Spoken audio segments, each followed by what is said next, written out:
My eyelids fluttered open to unfamiliar silk sheets that whispered against my skin. This wasn't my cramped studio apartment, with its perpetually leaking ceiling and the incessant hum of the broken refrigerator. The air smelled of expensive cologne, sandalwood, and something darker, more dangerous. Nothing like the lavender air freshener I'd sprayed around my apartment before heading out last night. Last night, my 25th birthday. I sat up too quickly, and my head pounded in protest.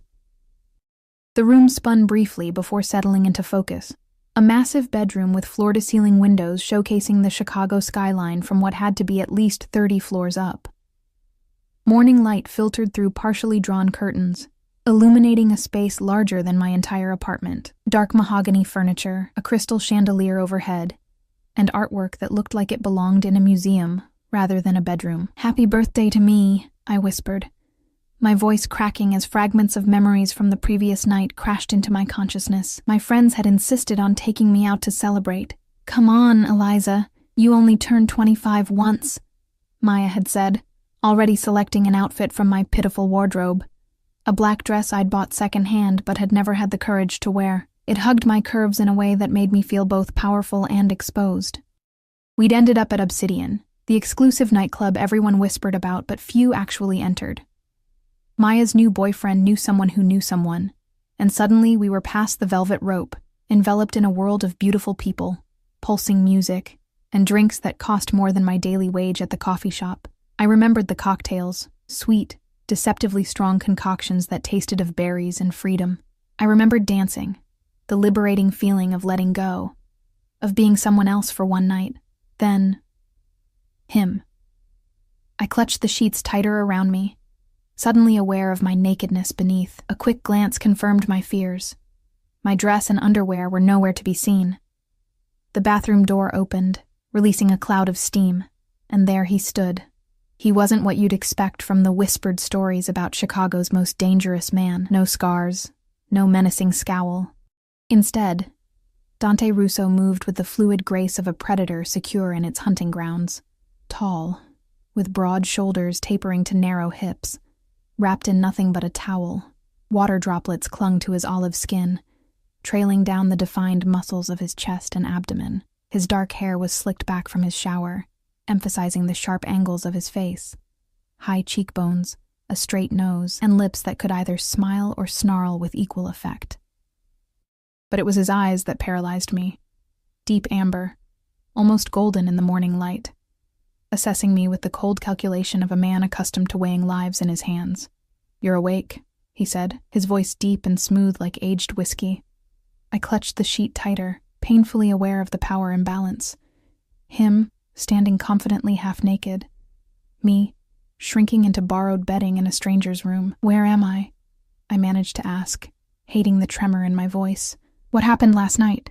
He moved to a dresser, pulled out clothing with deliberate slowness. "You're in my penthouse.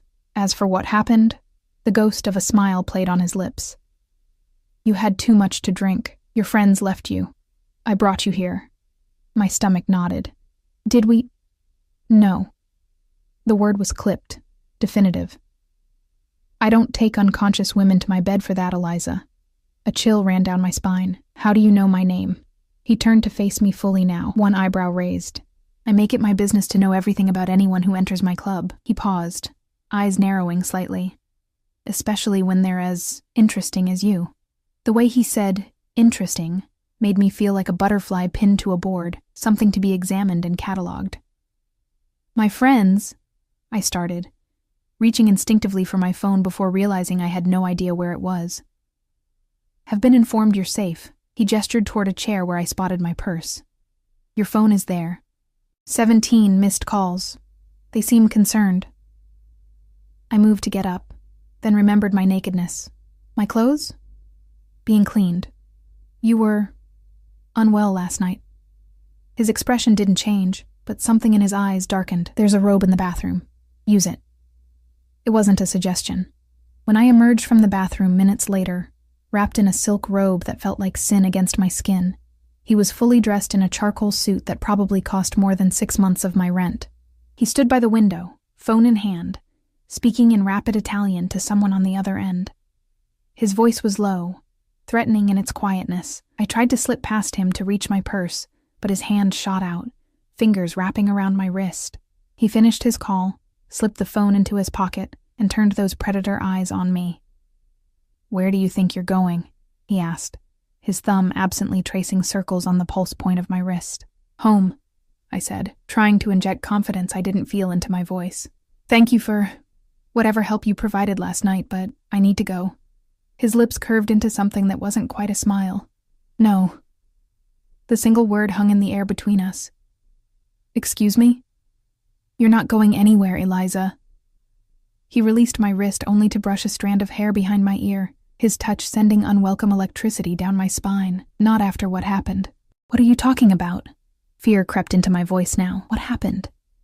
He guided me to sit on the edge of the bed, then handed me a tablet. On the screen was security footage from last night. Me, clearly intoxicated, being approached by 2 men at the bar. I watched in horror as they slipped something into my drink when I turned away. Then the footage cut to another angle, Dante appearing beside me, his face a mask of cold fury as he spoke to the men. The terror on their faces was palpable even through the grainy footage. "They work for the Costello family," he said, taking the tablet back. "My rivals. They recognized you were with Maya Santos, whose brother works for me." His jaw tightened.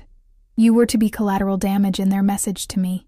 The room seemed to shrink around me. "So what, you rescued me?" I forced out a laugh that sounded hollow even to my own ears.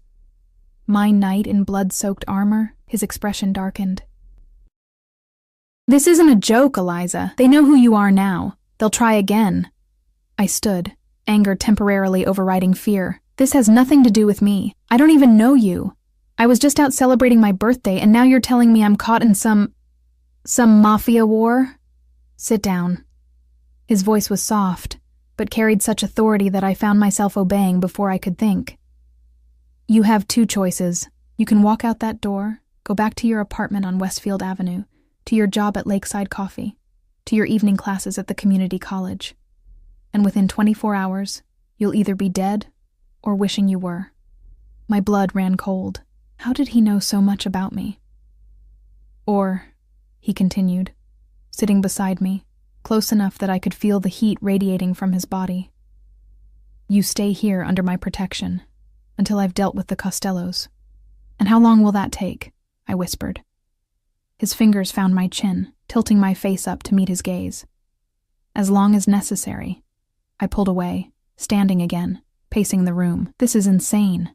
I can't just disappear from my life. I have a job, classes, rent due next week. All taken care of." His casual tone made it clear how easy it was for him to rearrange my entire existence. "Your employer has been informed you've had a family emergency. Your professors will receive the same message. Your rent is paid for the next 3 months." "You can't do this," I said, but even to my own ears it sounded weak, defeated. He rose in one fluid movement, closing the distance between us. His hands came to rest on my shoulders, warm and heavy. "It's already done, Eliza." Then his phone rang, breaking the tension. He checked the screen, his expression hardening. "I have business to attend to. Breakfast is ready in the dining room. Marco will show you." He moved toward the door, then paused. "Don't try to leave. My men have instructions." And just like that, I was alone in the luxurious prison of Dante Russo's penthouse. I moved to the window, pressing my palm against the cool glass, gazing down at a city that suddenly felt alien. Somewhere down there was my simple life, now seemingly as distant as another planet. A knock at the door startled me. A tall man with a scar running down one cheek stood there, his face expressionless. "Mr. Russo asked me to escort you to breakfast, miss." As I followed Marco down a hallway lined with artwork worth more than everything I'd ever owned, the reality of my situation crashed down on me. Yesterday, I'd been Eliza Parker, 24, barista by day, student by night, invisible to the world. Today, I was 25, caught in the web of Chicago's most feared man. Visible in all the wrong ways. The worst part wasn't the fear or the confusion, or even the loss of control. It was the tiny, traitorous part of me that remembered how it felt when Dante touched me. The inexplicable safety I felt, despite knowing exactly how dangerous he was. "From now on, you stay," he'd said. And as I entered the dining room to find a breakfast spread fit for royalty and a view of the city that stole my breath, I wondered if I'd ever want to leave. The dining room, like everything else in Dante's penthouse, exuded wealth and power. A table that could seat 12 held only a single place setting at the head, with another set adjacent to it. The message was clear. I was to sit at his right hand. Marco pulled out my chair with unexpected gentleness. "Mr. Russo will join you shortly. Please, eat." I stared at the spread before me, fresh fruits arranged like jewels, pastries still steaming, 3 different types of juice in crystal decanters. My usual breakfast was coffee, and whatever pastry hadn't sold the previous day at the cafe. "How long have you worked for him?" I asked Marco, desperate for any information about the man who had effectively kidnapped me. Marco's face remained impassive. 10 years, miss." "And is he always like this? Taking strange women home and keeping them prisoner?" Something flickered in Marco's eyes. Amusement, perhaps, or surprise. "Mr. Russo has never brought anyone to the penthouse before. You're the first." He left before I could ask anything else, leaving me alone with that unsettling information. Why me? What made me different? I was nobody. A scholarship girl from the wrong side of town, working 2 jobs to pay for community college. There was nothing special about me. I picked at a croissant, too anxious to feel hunger. Through floor-to-ceiling windows, Chicago sprawled before me, the morning sun glinting off glass skyscrapers. Somewhere down there, Maya was probably frantic, despite whatever message Dante had sent her. I thought of my tiny apartment, my textbooks spread across my second-hand desk, my elderly neighbor, Mrs. Wilson, who I helped with groceries every Sunday. My life wasn't much, but it was mine. The sound of voices in the hallway made me straighten. Dante entered, still on the phone, his expression dark. Behind him followed a woman who made me feel instantly self-conscious in my borrowed robe. She was stunning, tall, model-thin, with sleek black hair and cheekbones that could cut glass. Her red-bottomed heels clicked against the marble floor as she approached. "Adriana Vega," she introduced herself, extending a manicured hand. "Mr. Russo's attorney." I shook her hand awkwardly, painfully aware of my unbrushed hair and makeup-free face. "Eliza Parker." "Yes, I know." Her smile didn't reach her eyes. "I've spent the morning arranging your sabbatical." Dante ended his call and joined us at the table. "Everything is arranged?" he asked Adriana. "Yes. Ms. Parker's employer believes she's taking family leave for a sick relative out of state. Her professors have been informed similarly. Her apartment will remain as is, with security monitoring." She slid a folder across the table. "The NDA, as requested." "NDA?" I echoed. Dante nodded. "Non-disclosure agreement. Everything you see, hear, or experience while under my protection remains confidential." "Or what? You'll kill me?" I meant it as sarcasm, but the silence that followed was answer enough. Adriana cleared her throat. "Mr. Russo has also taken the liberty of providing you with necessities." She gestured to Marco, who wheeled in a rack of clothing with price tags still attached, designer labels I'd only seen in magazines. "I selected based on your measurements." "My measurements? How did you—" I stopped, not wanting to know the answer. Dante watched me with those predator eyes. "Is there anything else you require, Eliza?" The casual use of my first name, as if we were friends or lovers, sent a shiver through me. "My freedom?" His lips curved slightly. "Not negotiable. Not yet." Adriana excused herself, leaving us alone. Dante filled his plate, then mine, ignoring my protest that I wasn't hungry. "You need your strength," he said simply. "Eat." I took a bite of melon to appease him, the sweetness exploding on my tongue despite my anxiety. "So this is my life now? Living in your penthouse, wearing clothes you bought, waiting for you to deal with your enemies?" "For now." He ate methodically, his movements precise. Everything about him spoke of control. "There are worse fates, like being drugged by the Costellos." I couldn't keep the bitterness from my voice. What would they have done to me? His fork paused halfway to his mouth. "You don't want to know. Actually, I do. If my life is being upended, I deserve to understand why. Dante set down his utensils, his gaze pinning me in place. They would have taken you somewhere quiet, recorded everything they did to you, and sent me the video as a message that nothing I care about is safe. The clinical way he described my potential torture made my blood run cold. But you don't care about me. You don't even know me. They don't know that. He took a sip of coffee. All they saw was me intervening when they drugged you. That was enough. So I'm collateral damage in your war. I pushed my plate away, appetite gone. Great. No, the word was sharp. You're under my protection now. No one will touch you. Except you? The words slipped out before I could stop them. Something dangerous flashed in his eyes. I told you. Nothing happened last night. And I'm supposed to just believe that? I woke up naked in your bed. He leaned forward. You got sick all over yourself. My housekeeper helped you shower and put you to bed. I slept in the guest room. His voice softened slightly. I don't take advantage of vulnerable women, Eliza. That's not who I am. Shame washed over me. I'm sorry. I didn't mean... Forget it. He stood abruptly. The left wing of the penthouse is yours. There's a library, a gym, a theater room. The pool on the roof is heated. You'll find everything you need. My quarters are in the right wing. You don't enter without invitation. Am I allowed to leave the penthouse at all? Not yet. In a few days, when I've increased security and the initial danger has passed, perhaps. He straightened his already immaculate suit jacket. You'll have a guard with you at all times. Elena during the day, Marco at night. As if on cue, a woman entered the dining room. She was shorter than me, but moved with the confident grace of someone who knew exactly how much damage she could inflict. Her dark hair was pulled back in a severe ponytail, and though she wore simple black clothing, the bulge of a shoulder holster was visible. Elena will show you around, Dante said. I have meetings. He moved toward the door, then paused. If you need anything at all, tell Elena or Marco. They have direct access to me. And then he was gone, leaving me with yet another stranger in this gilded cage. So, you're my babysitter? I asked Elena, unable to keep the edge from my voice. She raised an eyebrow.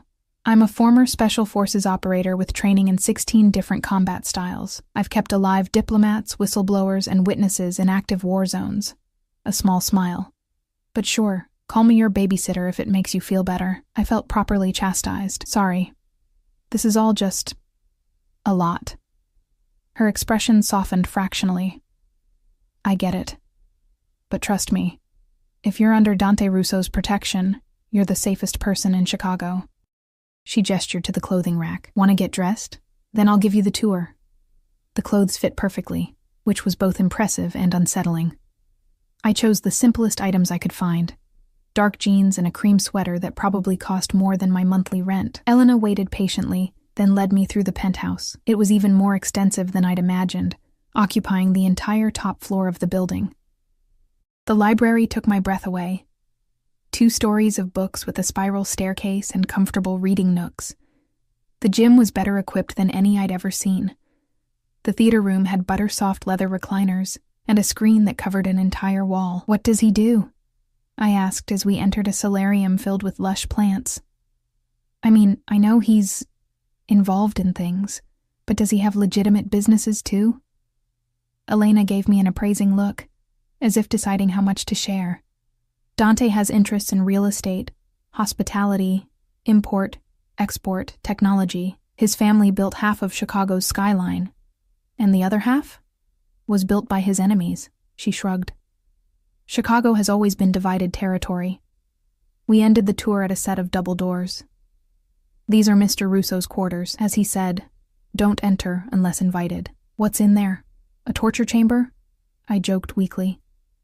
Elena didn't smile. His office, bedroom, private living area, things that aren't your concern. She checked her watch.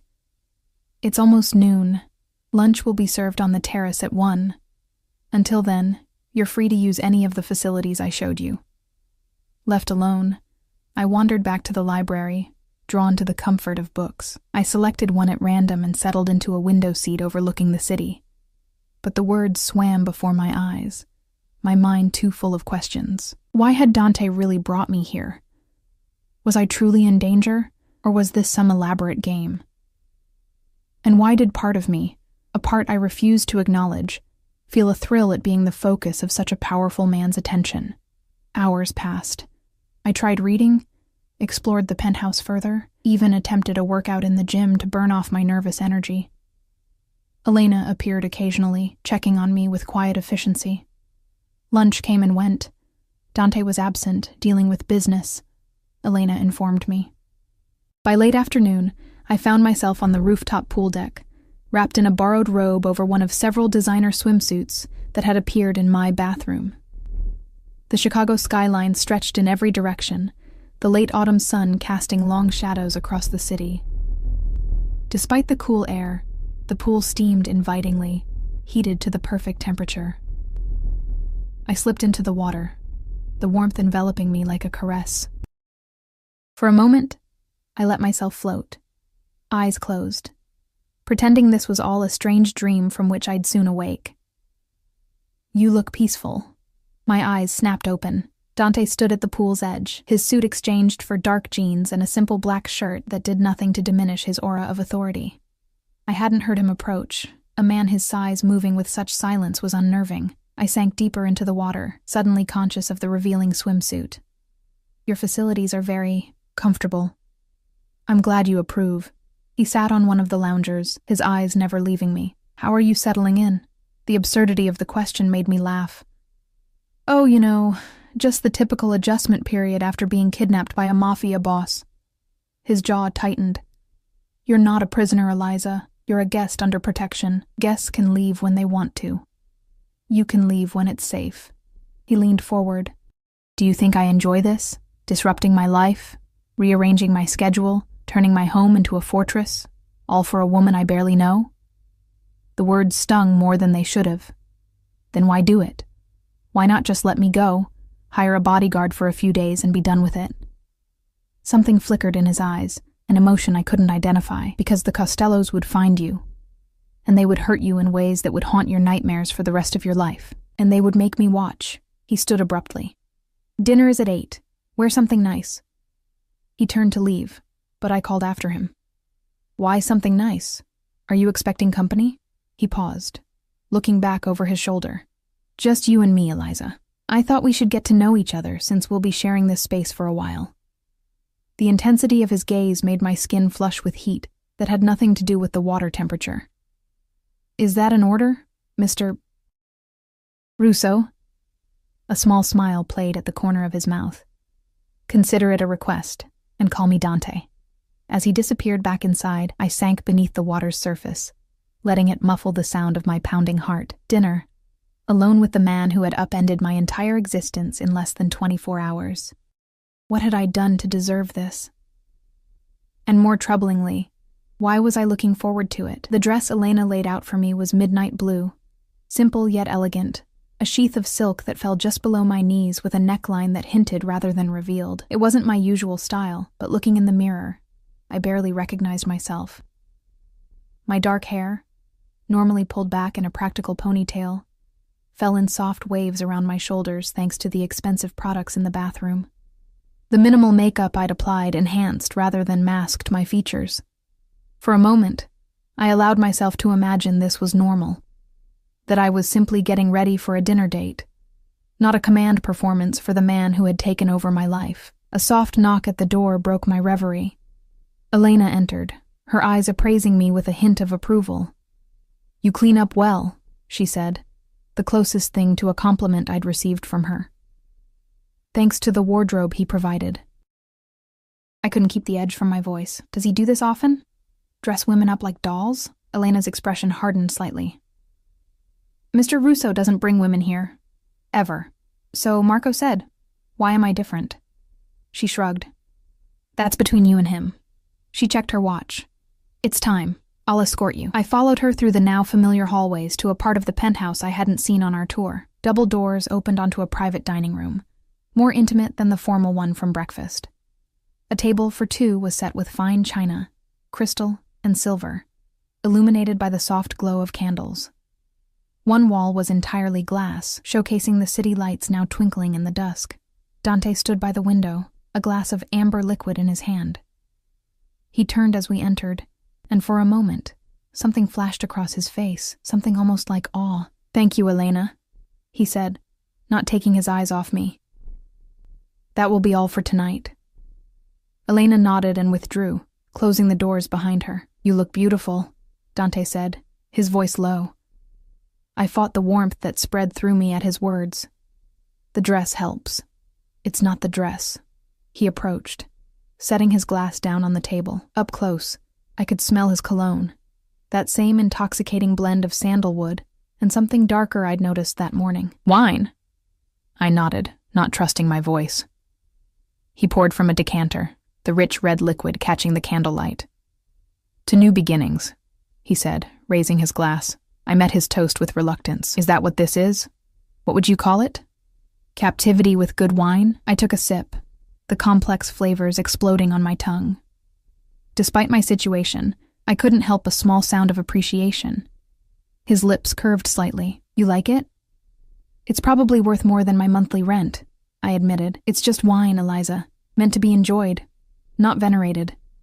A server I hadn't met before appeared, presenting the first course, something delicate involving scallops. As we ate, Dante asked about my studies, my job, my background. He listened with surprising attentiveness, as if the mundane details of my life actually interested him.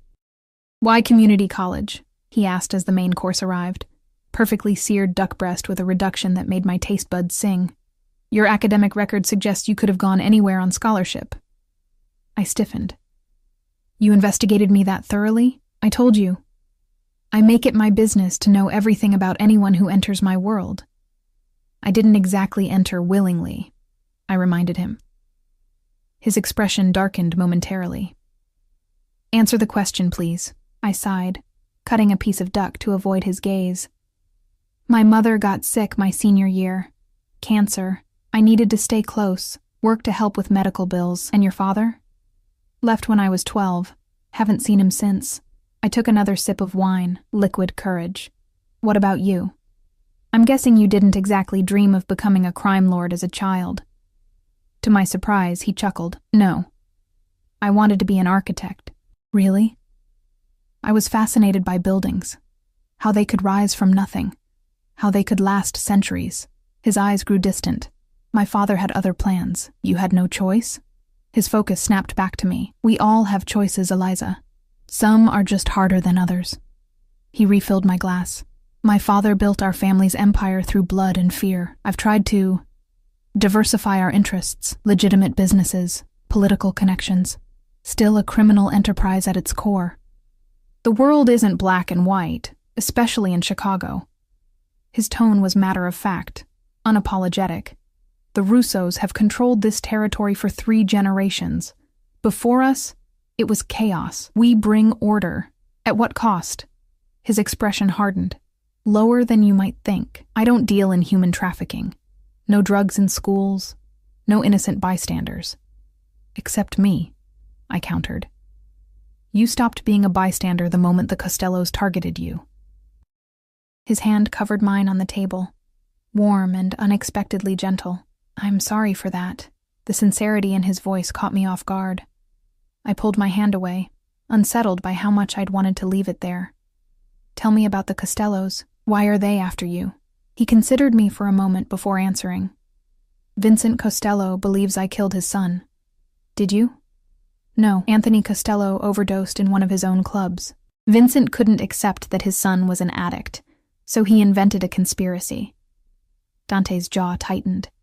"He's been trying to undermine my operations for months, taking out my people, sabotaging shipments. Now, apparently, targeting civilians connected to my associates." "Maya's brother? You said he works for you?" "Carlos Santos runs security at several of my clubs, a loyal employee."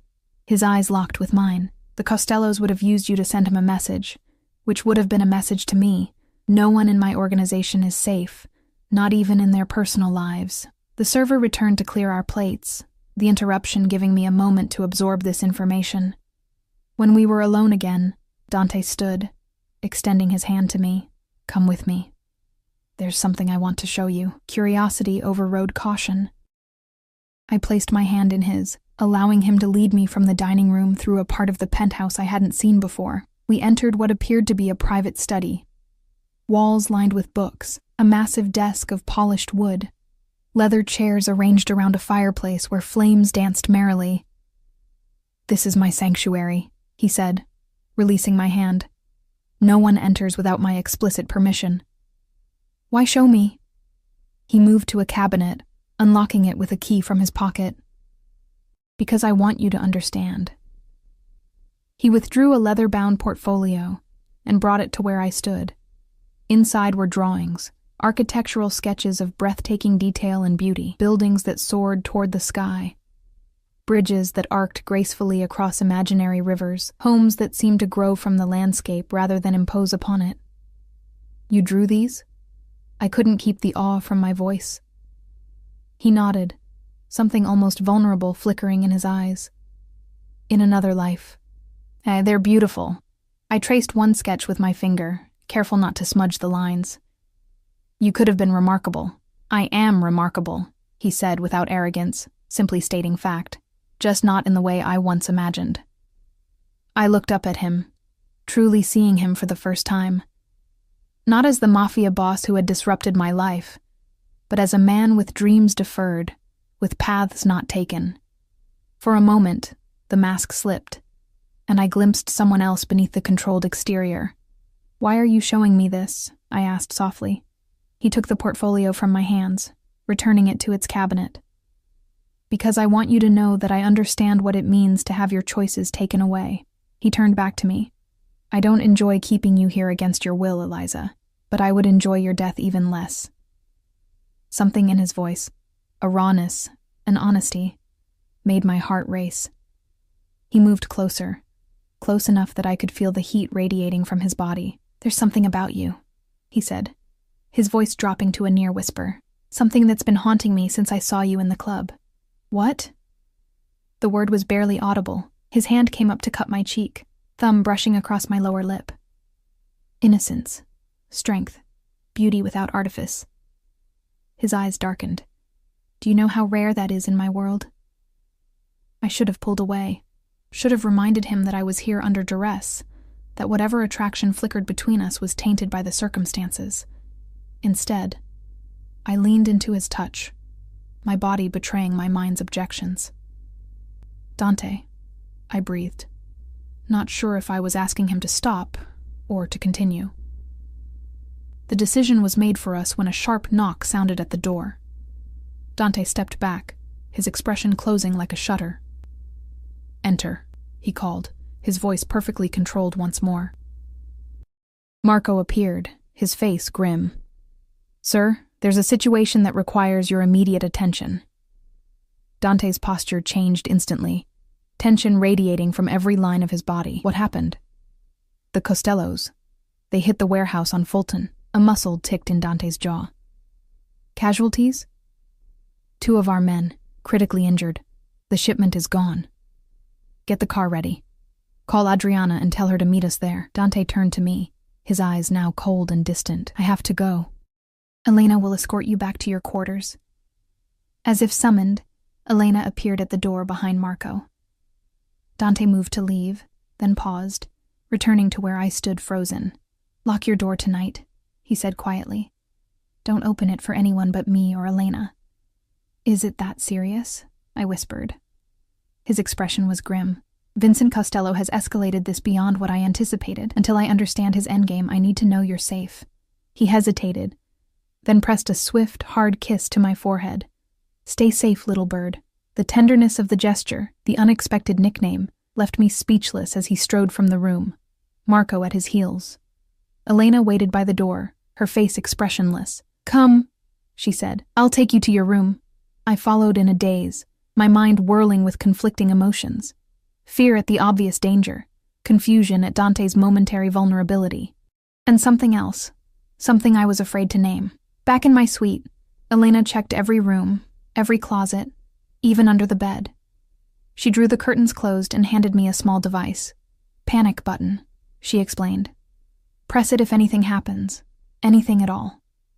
What could happen? I asked, unable to keep the tremor from my voice. Her expression softened slightly. Probably nothing, but Mr. Russo doesn't take chances, especially with... She stopped abruptly. With what? She shook her head. Get some rest. I'll be right outside your door all night. After she left, I changed out of the beautiful dress, hanging it carefully in the closet. In silk pajamas that felt like water against my skin, I sat on the edge of the massive bed, staring at the panic button in my hand. 24 hours ago, I had been celebrating my birthday, blissfully unaware of Dante Russo's existence. Now I was in his home, under his protection, and despite every rational thought screaming against it, I couldn't stop thinking about how his hand had felt against my cheek, how his eyes had darkened when he looked at me. A message alert from the tablet on the nightstand startled me. I picked it up to find a text from a number simply labeled D. Sleep well. We'll talk in the morning. You're safe. 3 simple sentences that shouldn't have comforted me but somehow did. I typed back before I could think better of it. Be careful. The response came instantly. Always am, little bird. Always am. I set the tablet aside and crawled beneath the luxurious sheets. Outside my locked door, Elena stood guard.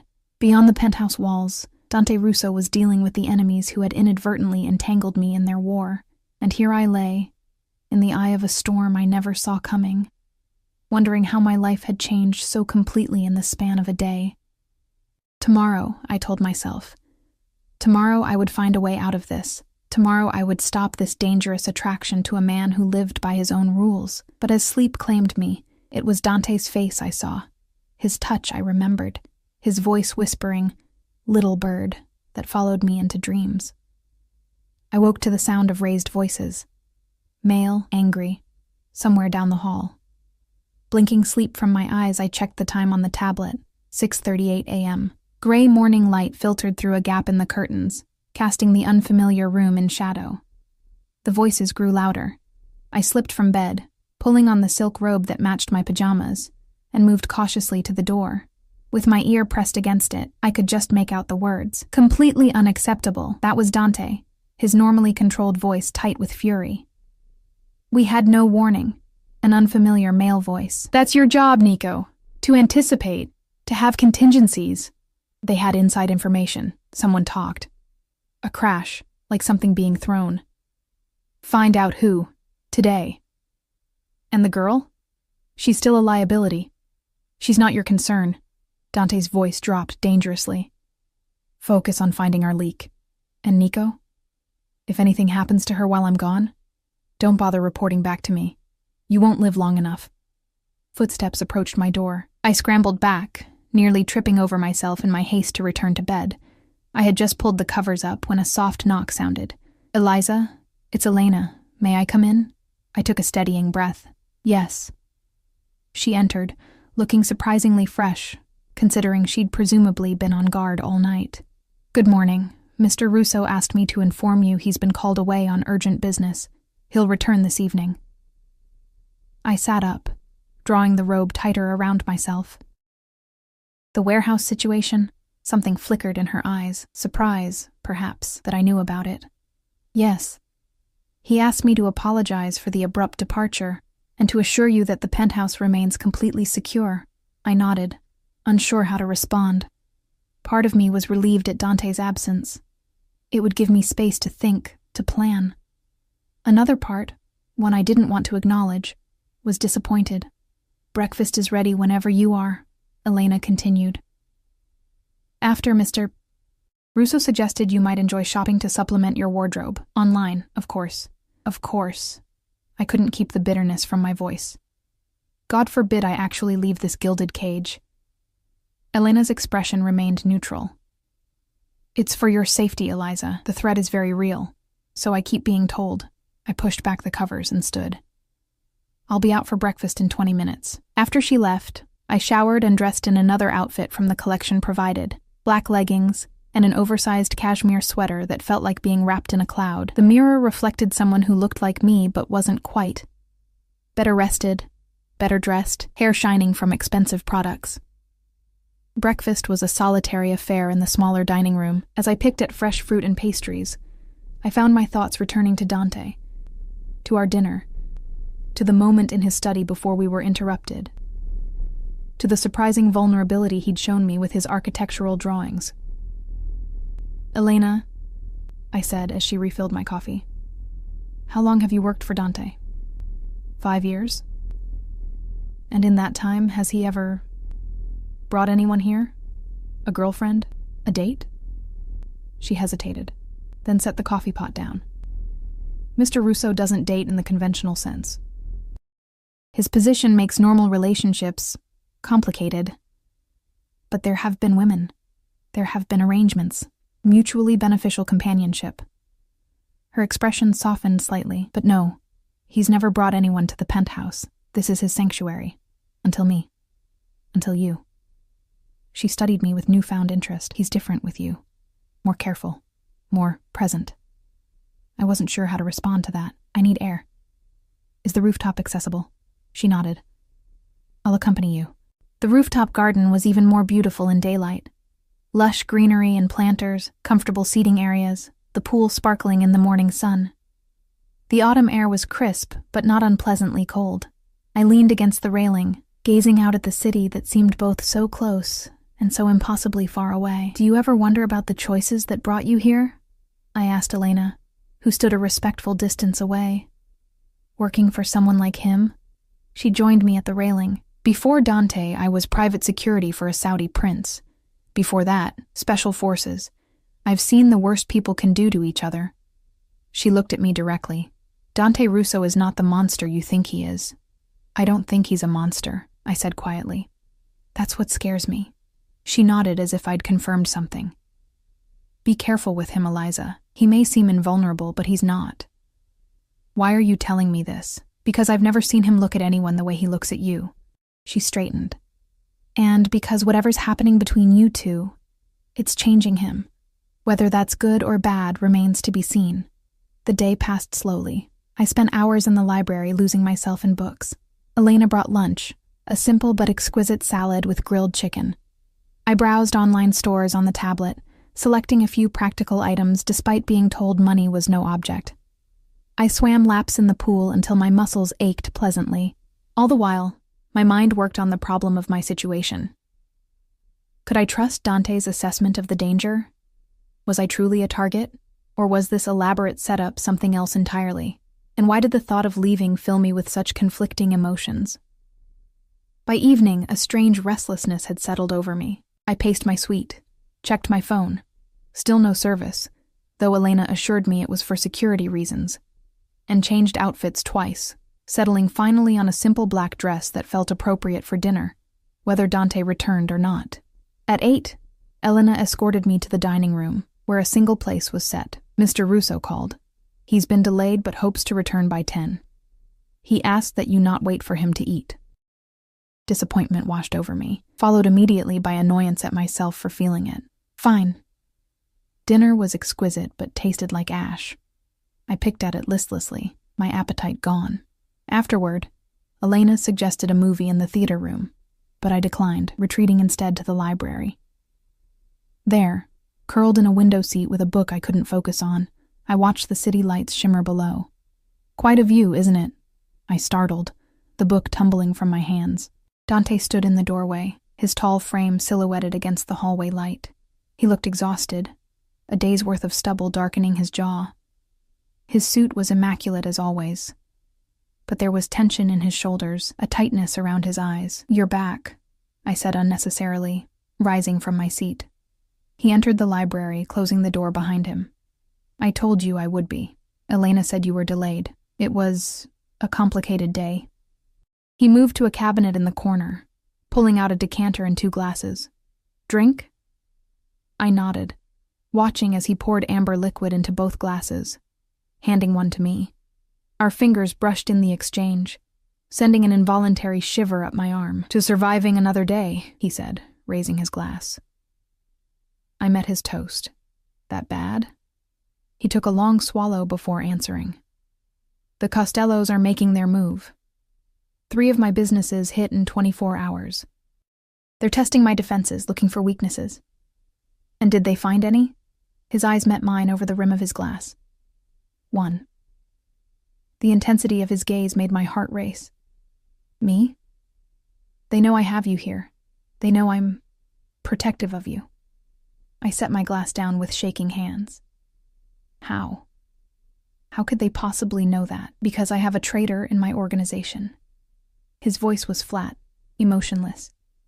Someone close enough to know about you, to see how I've reacted to your presence here. And how have you reacted? I asked, my voice barely above a whisper. He moved closer, close enough that I could smell the familiar sandalwood cologne mingled with something new. Smoke, perhaps, or gunpowder. Not as I should have. What does that mean? His hand came up to cup my cheek, thumb brushing across my cheekbone. It means I should have kept my distance. Should have assigned you security and put you in a safe house across town. Should have treated you like any other innocent bystander caught in the crossfire. My breath caught in my throat. Why didn't you? Because from the moment I saw you in that club, something in me recognized something in you. His voice dropped lower, intimate. Something I didn't even know I was looking for until I found it. I should have stepped away. Should have reminded him, and myself, that I was here against my will, that whatever attraction sparked between us was built on a foundation of coercion and fear. Instead, I leaned into his touch. Dante. I whispered, his name a question and an answer all at once. He closed the distance between us, his lips finding mine in a kiss that started gentle but quickly blazed into something more urgent, more demanding. His hand slid down to my waist, drawing me against him as mine found their way to his shoulders, feeling the solid strength beneath expensive fabric. For a moment, the world narrowed to just this, his mouth on mine, the heat building between us, the strange sense of rightness despite everything wrong about the situation. Then reality crashed back. I pulled away, breathing hard. This is insane. You're keeping me prisoner, and I'm kissing you like what? He challenged, his eyes dark with desire. Like Stockholm Syndrome is setting in, I said bitterly, putting distance between us. This isn't real, Dante. It can't be. Not when I'm here against my will. He ran a hand through his hair, frustration evident in every line of his body. What if you weren't? What? What if you could leave? Right now. Walk out the door. Go back to your apartment. Your job. Would you? Your life. The question caught me off guard. Would I? After the danger he'd described, after the connection we'd formed, after experiencing even a taste of his world, could I simply return to my ordinary existence? I don't know, I admitted finally. He nodded as if my answer confirmed something. The Costellos made another move today. They took Maya. The blood drained from my face. What? No, is she? She's alive, he assured me quickly. They sent proof of life, along with a message. His jaw tightened. They want to trade Maya for you. The room seemed to tilt beneath my feet. I gripped the back of a chair for support. So that's why you're asking if I'd leave. You're considering it. No, the word was sharp, definitive. I will never hand you over to them. Never. But Maya will be rescued. Tonight, I have a team in place. He moved toward me again, taking my hands in his. But I need you to understand the severity of the situation now. This isn't just about a message anymore. They specifically want you. Why? I'm nobody because they've realized what I've been trying to deny. His grip tightened on my hands. That I care about what happens to you, more than I should. The admission hung in the air between us, weighted with implications neither of us seemed ready to fully acknowledge. If anything happens to Maya because of me, it won't. His voice was ironclad with certainty. But I need you to promise me something, Eliza. Promise you won't do anything reckless. Don't try to offer yourself in exchange. Don't try to contact the Costellos. Trust me to handle this. I searched his face, looking for deception, for manipulation, for anything that would justify the distrust that logic told me I should feel. Instead, I found only fierce determination in something else, something that looked dangerously like tenderness. I promise, I whispered. Relief washed over his features. He raised my hands to his lips, pressing a kiss to my knuckles. Thank you. He released me, stepping back. You should get some rest. Marco will be outside your door tonight. I have to go oversee the rescue operation. Will you tell me when Maya's safe? He nodded. No matter the hour. As he turned to leave, I called after him. Dante, be careful. He looked back, a small smile softening his features. For you, little bird, I will be. After he left, I paced my suite, too agitated to sleep. Maya kidnapped because of me, because the Costellos had somehow recognized that I meant something to Dante, and that he meant something to me. The realization was both terrifying and exhilarating. Hours passed. I tried reading, tried watching television, even tried a hot bath, but nothing could calm my racing thoughts. Finally, exhausted, I curled up on the bed, still fully dressed, clutching the tablet that was my only link to Dante. I must have dozed off, because the soft chime of a message jolted me awake. The tablet screen glowed in the darkness. She's safe. Minor injuries, but nothing serious. Operation successful. Home soon. Relief flooded through me. I typed back, "Thank you." 3 dots appeared as he typed a response. "Sleep now, little bird. Tomorrow we talk about what happens next." What happens next? The words echoed in my mind as I changed into pajamas and slipped beneath the covers. What could happen next in this strange, dangerous world I'd stumbled into? And more troublingly, why was I no longer certain I wanted to leave it? As sleep claimed me once more, I wondered if 25 would prove to be the year everything changed, the year I stopped being invisible Eliza Parker and became something. Someone else entirely. Someone worthy of a man like Dante Russo's attention. Someone brave enough to face the dangers that came with it. And whether that transformation would be my salvation or my destruction remained to be seen. Morning arrived with a gentle knock at my door. I opened my eyes, disoriented for a moment before remembering where I was and everything that had happened. The events of the previous night came rushing back. Dante's kiss, the news about Maya, the late-night message confirming her rescue. "Eliza? It's Elena. May I come in?" I sat up, pushing tangled hair from my face. "Yes, come in." Elena entered, carrying a tray. "Mr. Russo thought you might prefer breakfast in your room this morning." She set the tray on the bedside table. Fresh coffee, pastries, fruit, and a single red rose in a slim crystal vase. "He asked me to tell you he'll be in his study when you're ready to talk." My heart skipped. "Is Maya really okay?" Elena's expression softened. "Yes.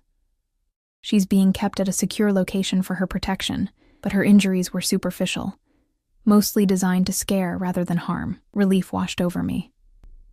"Thank you." After Elena left, I ate sparingly, too nervous about the upcoming conversation with Dante to have much appetite. What did he mean by, "what happens next"? Was he finally going to let me go now that the immediate danger had been neutralized? And why did that prospect fill me with such conflicting emotions? I showered and dressed with care, selecting a simple blue dress from the wardrobe. As I made my way to Dante's study, the penthouse seemed unusually quiet. No Marco in the hallway, no staff preparing lunch or tidying rooms. I knocked softly on the study door. "Enter," came Dante's voice from within. He sat behind his desk, papers spread before him, looking as if he hadn't slept at all. When he saw me, he rose, coming around to lean against the front of the desk. "How are you feeling?" he asked. Relieved about Maya, confused about everything else, I remained by the door, suddenly hesitant to move closer. "You wanted to talk about what happens next?" He nodded, gesturing to one of the leather chairs. "Please, sit." I perched on the edge of the chair while he returned to his position against the desk, arms folded across his chest. For a moment, he simply looked at me, his expression unreadable. "The situation has changed," he finally said. "Vincent Costello reached out this morning. He wants to meet." "With you?" "With both of us." My blood ran cold. That's insane. After what they did to Maya, he claims that was a rogue action by his lieutenant, not sanctioned by him. Dante's jaw tightened. I don't believe him, but the invitation presents an opportunity. What kind of opportunity? To end this. To negotiate a truce. He moved to sit in the chair beside me, leaning forward, elbows on his knees. "Eliza, I can't keep you locked away here forever, and I can't guarantee your safety if you return to your normal life while this conflict continues. So you want me to meet with the man who kidnapped my friend and wanted to trade her for me?" I couldn't keep the disbelief from my voice. "I want this war to end before more innocent people get hurt." His eyes locked with mine. "And I want you to be safe." Something in his voice made my heart race. "Why do you care so much? You barely know me." He reached out, taking my hand in his. "That's not true anymore, is it? These past days, I've come to know you better than I know most people I've spent years with." I couldn't argue with that. Despite the circumstances, there had been an intensity to our interactions, a depth of connection that normally took months to develop. "When is this meeting?" I asked. "Tonight. Neutral territory. A restaurant owned by the Petrov family. They'll ensure everyone's safety." His thumb traced circles on my palm. "You don't have to do this. I can find another way." "What exactly would happen at this meeting?" "Vincent wants to see you, to confirm you're unharmed and here of your own free will." I raised an eyebrow. "Am I here of my own free will?" His expression grew serious. "As of this moment, you're free to leave. I've arranged for an apartment across town with security. Or you can return to your own place, also with security. Or..." He hesitated. "You can stay here."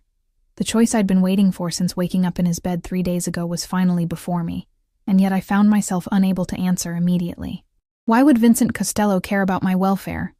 I asked instead. Dante sighed, releasing my hand and standing. He moved to the window, looking out over the city.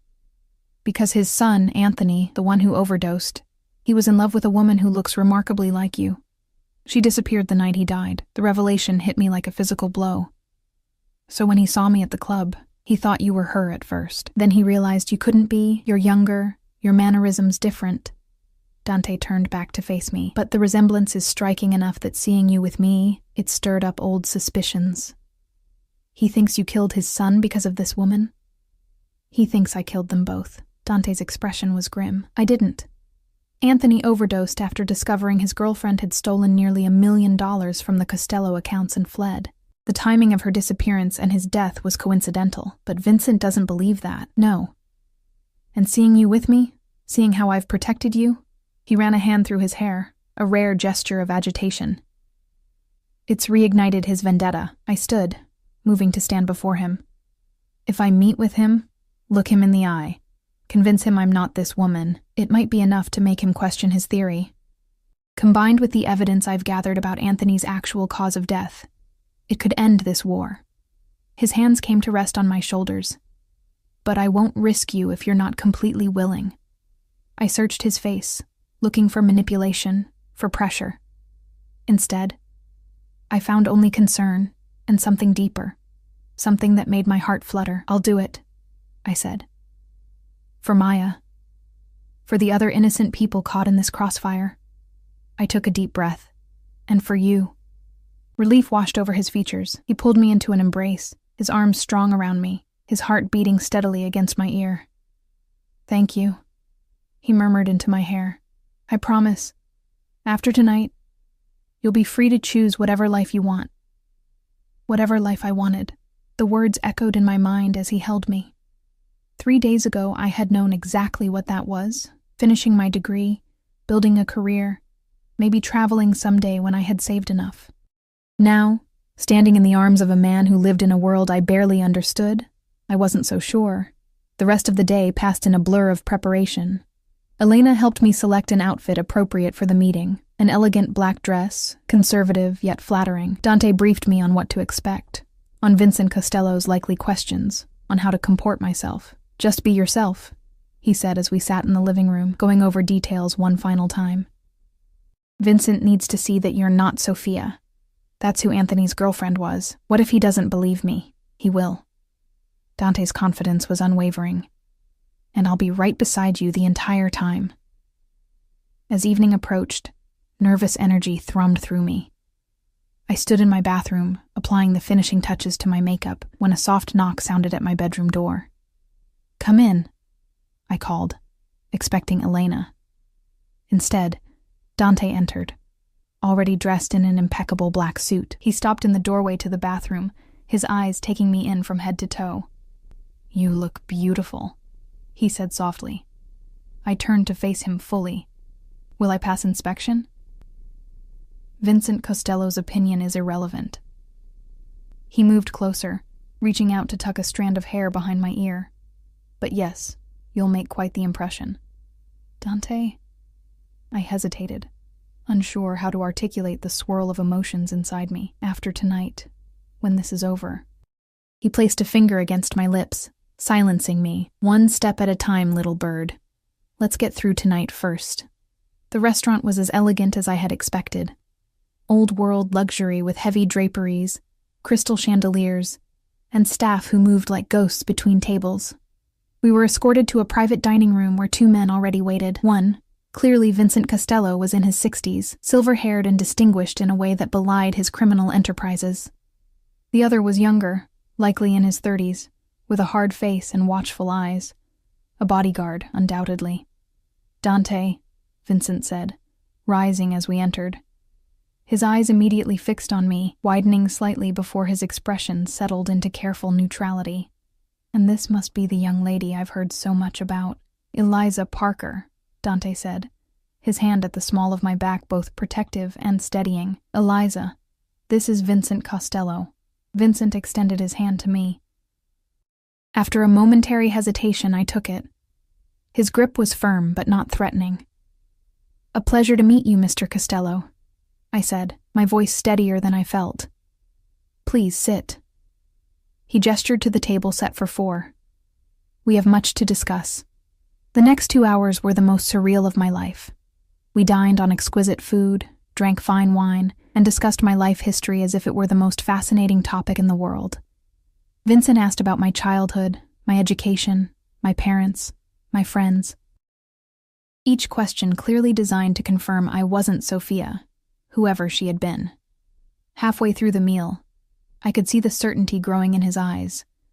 I truly wasn't the woman he had suspected. "And how did you come to be in Dante's care?" he asked finally, swirling the wine in his glass. I glanced at Dante, who nodded slightly, encouraging me to speak freely. "I was celebrating my birthday at his club. Your men drugged my drink, Mr. Costello." I met his gaze directly. Dante intervened. "He saved me." Vincent's eyes narrowed, turning to the younger man beside him. "Is this true, Carlo?" The man shifted uncomfortably. "I received information that she was connected to the Santos family, that taking her would send a message." "Information from whom?" Vincent's voice was dangerously quiet. "Alfonso, sir. He said it came from our source inside Russo's organization." A heavy silence fell over the table. Vincent set down his glass with deliberate care. "I see." He turned back to Dante. "It seems we have both been manipulated, old friend." "So it would appear," Dante agreed, his posture relaxing slightly for the first time all evening. "The question is, by whom?" "Indeed." Vincent's gaze returned to me. "Ms. Parker, I owe you an apology. It seems you were drawn into this conflict through no fault of your own. And my friend Maya, the one your men kidnapped?" A flash of genuine regret crossed his face. "Another unfortunate error in judgment. I assure you, those responsible will answer for it." The conversation turned then to business matters. Territories, shipments, profit-sharing agreements.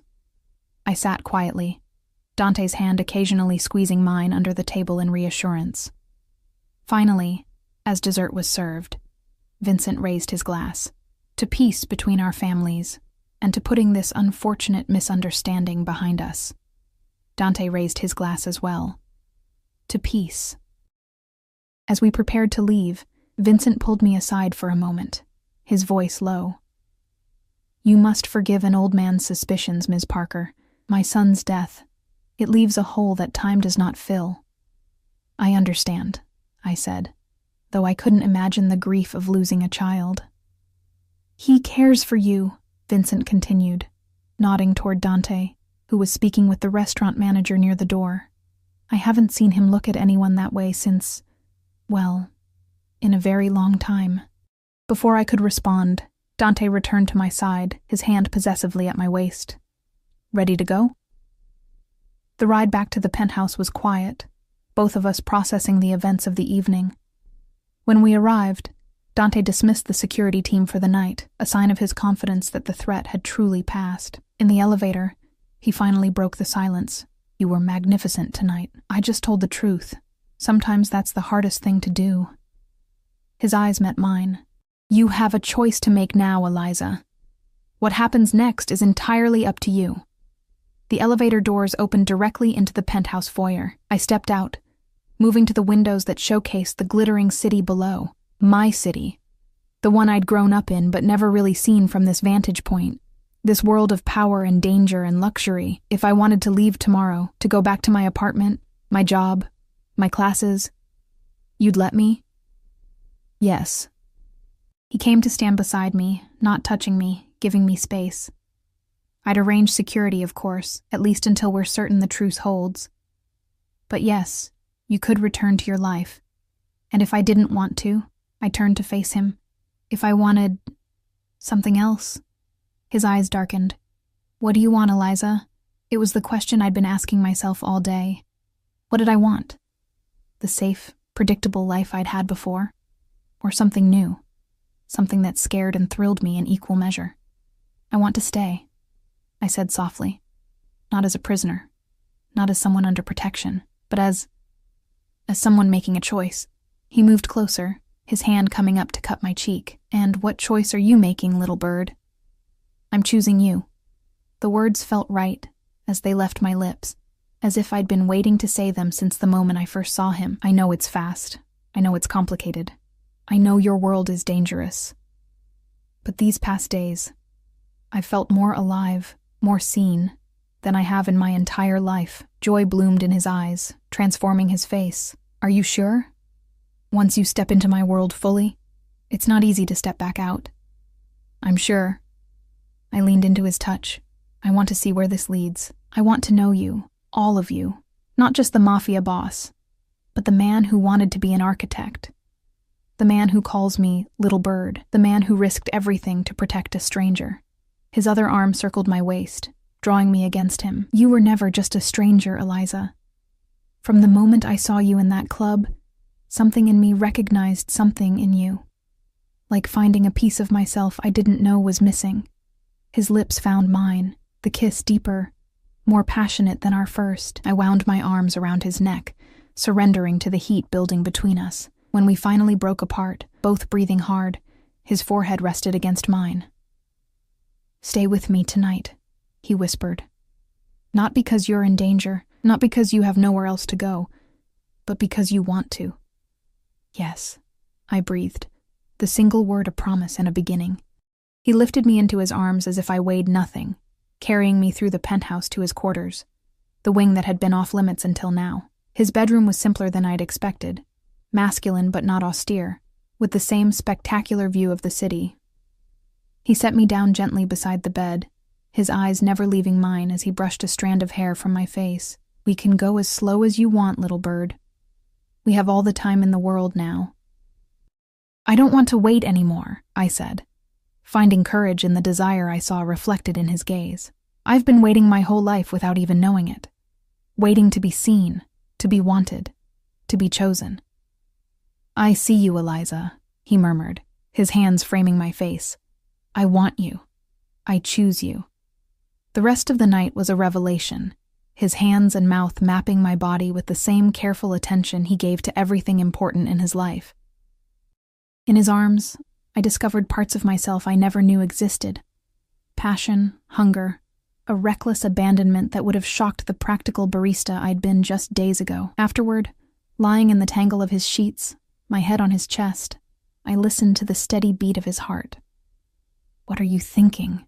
he asked, his fingers tracing idle patterns on my bare shoulder. That life can change so completely, so quickly. I propped myself up on one elbow to look at him. "A week ago, I didn't even know you existed. Now I can't imagine my life without you in it." He smiled, tucking my hair behind my ear. "On your 25th birthday, you woke up in the Mafia boss's bed." And he said, "From now on, you stay." I finished, smiling back at him.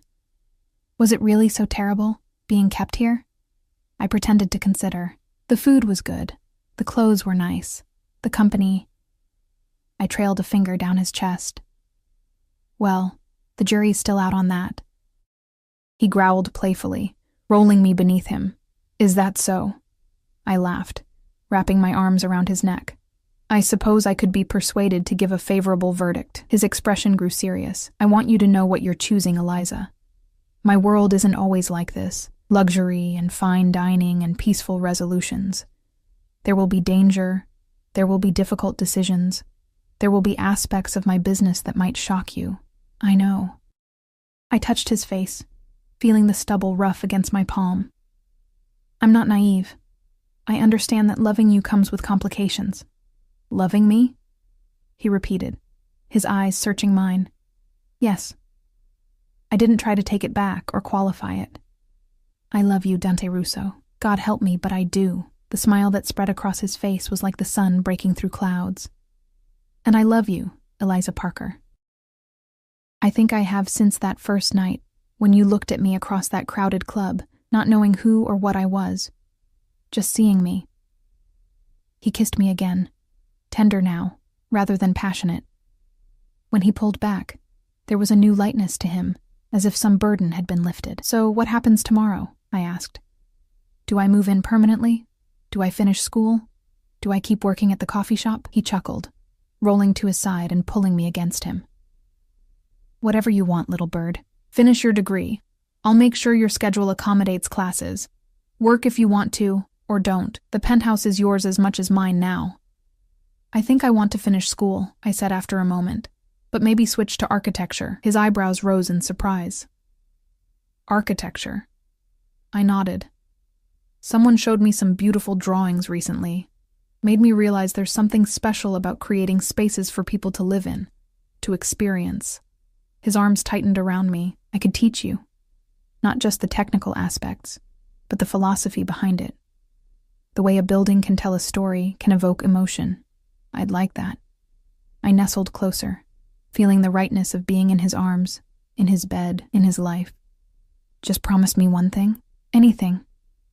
No more kidnapping women on their birthdays. It's not a sustainable relationship strategy.